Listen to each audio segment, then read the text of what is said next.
And welcome you once again in this new session of history. Today we are going to start with your chapter number 7, the Great Uprising of 1857.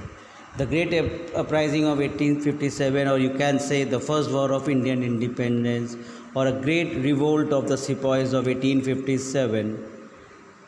It was the revolt against the Britishers because the Indian peasants, deprived rulers, zamindars, soldiers, even the Hindu sannyasis, or you can say the Muslim faqirs, led by the Wahhabi revolts, they also revolt against the Britishers.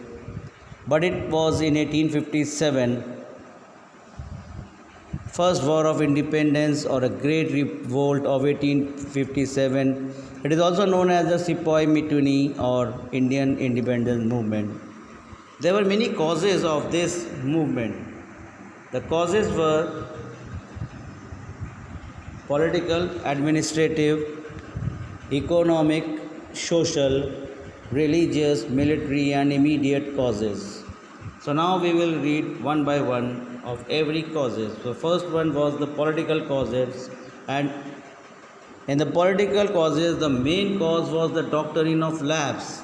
The doctrine of lapse by the Governor General Lord Dalhousie. He applied this policy to annex the princely states, those king, those who have not their own natural heir, they have adopted a son. So automatically, if the king of that princely state died, his adopted son will not be allowed to take over his position as a king, and those kingdom would be annexed automatically to the British government, and this act was known as the doctrine of lapse. There were many states like Satara, Jhansi, Nagpur, Sambhalpur, Jaipur, those don't have their own natural heirs. Another cause was the disgusty of the Mughal emperor. Lord Dalhousie announced that if Bahadur Shah Zafar died, after his death, his ancestors will not be allowed to live in the in the Lal Killa, in the Red Fort, and they will not be allowed to be taken the title of Mughal Empire.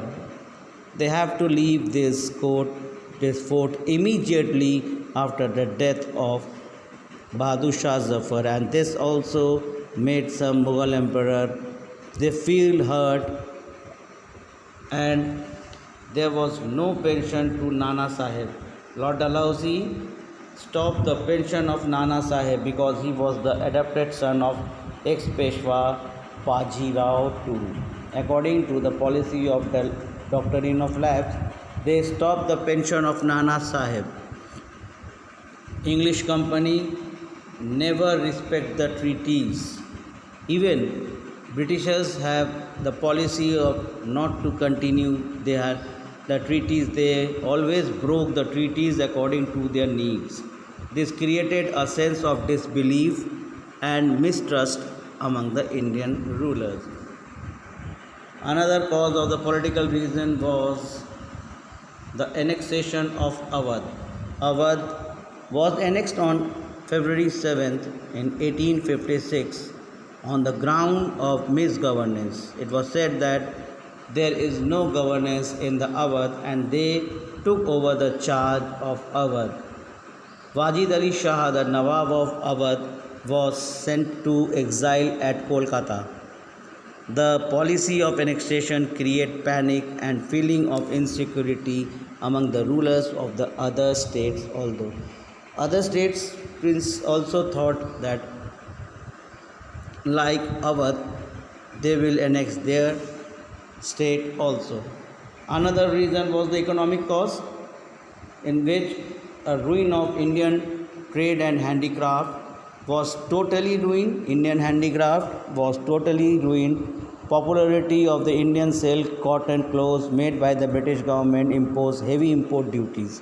They started to take the lots of heavy duties, so the cloth textile industries collapsed. The Indian weavers lost their income, and manufacturers towns of Dhaka, Murshidabad and Surat became desolate. Supplier of the raw materials to feed the industries in England, India also from India, Britishers took away the raw materials. So what they used to do? They used to take the jute, the cotton from India, and this make they used to bring back the finished product from there and took the raw material very cheaply to their country. The cottage industries also suffered a heavy loss during that time. Socio then it was the poverty in the peasants also. In the North India, the landlords fleed the and peasants with a high rate of revenue. Under the Permanent Settlement Act in 1793, the zamindar became hereditary landlord. They could throw out the peasant from the land for non-payment of dues. The condition in the Deccan were no better.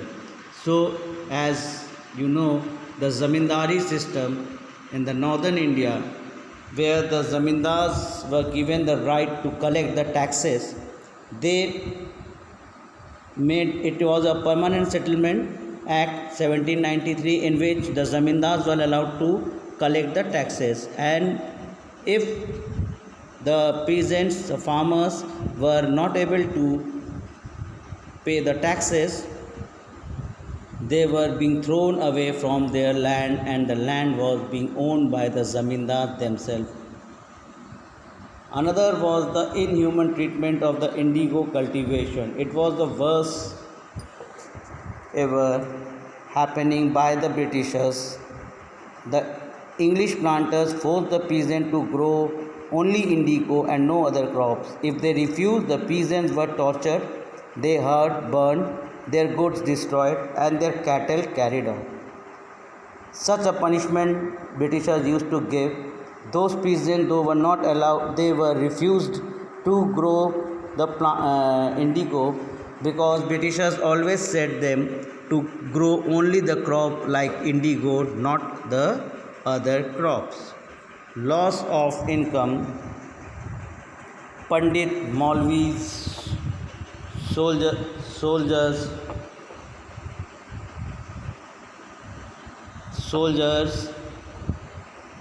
artisans, craftsmen lost their income when Indian states were annexed. Western education was introduced, and trade and were ruined by the British Company and its policies. A great industrial revolution took place during that time. As you know that in England, the textile industries were growing, and for them, they used to take the raw materials from us like jute, cotton. Vast amount of natural resources was extracted from India, and the goods produced in the England and machines were cheap, and they used to bring back the finished good over here, and they used to sell them in a high rate. And this industrial revolution makes the economic condition of the Indians very, very poor. A socio-religious causes was also there. They started to teach the Bibles. Christian missionaries taught Bible in school, even in jail, temples and mosques. The police accompanied the missionaries so the people could not protest. Then news laws was there. There was several laws passed by the company official. These laws were not welcome to the orthodox in like the abolition of the sati, abolition of the female infanticide, widow remarriage act, etc. Though the law were very progressive, yet the people feared that their religion was in danger. As though it has been done very good, the sati pratha was being banned, widow remarriage was started, and infanticide girls were not allowed to marry. The marriage age has been fixed, but Hindus, they used to thought that the Britishers are now going to interfere in their religious matter also. Another cause was the establishment of the railways and the telegraph. Railways were considered as a threat. Indians had to sit side by side, irrespective of caste and religions. As for the telegraph pole, they were said that these hanging people who were against company rule. So telegraph poles were very high, and people used to think that if we oppose the Britishers, they will hang in the middle of the road to death. Then spread of English education, and the spread of English education, the company encouraged setting of English medium schools. Native education was neglected. Pandit and Maulvis were upset, so they feared of promotion of literature and science to convert the Christianity. This was also one of the case. It is a religious case. Another was the military case. Military case, first point was the disparity between the Britishers and the Indians. Indian comprised 7/8 of the total British troops in India, but Indian soldiers were looked down upon by the British officers. They were only got the promotion up to the Subedar, and their salary was very low in comparison to the Britishers.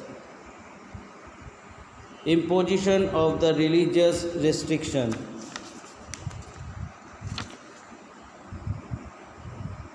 Indian soldiers were prohibited from their traditional religious practice, like wearing a saffron mark on their forehead.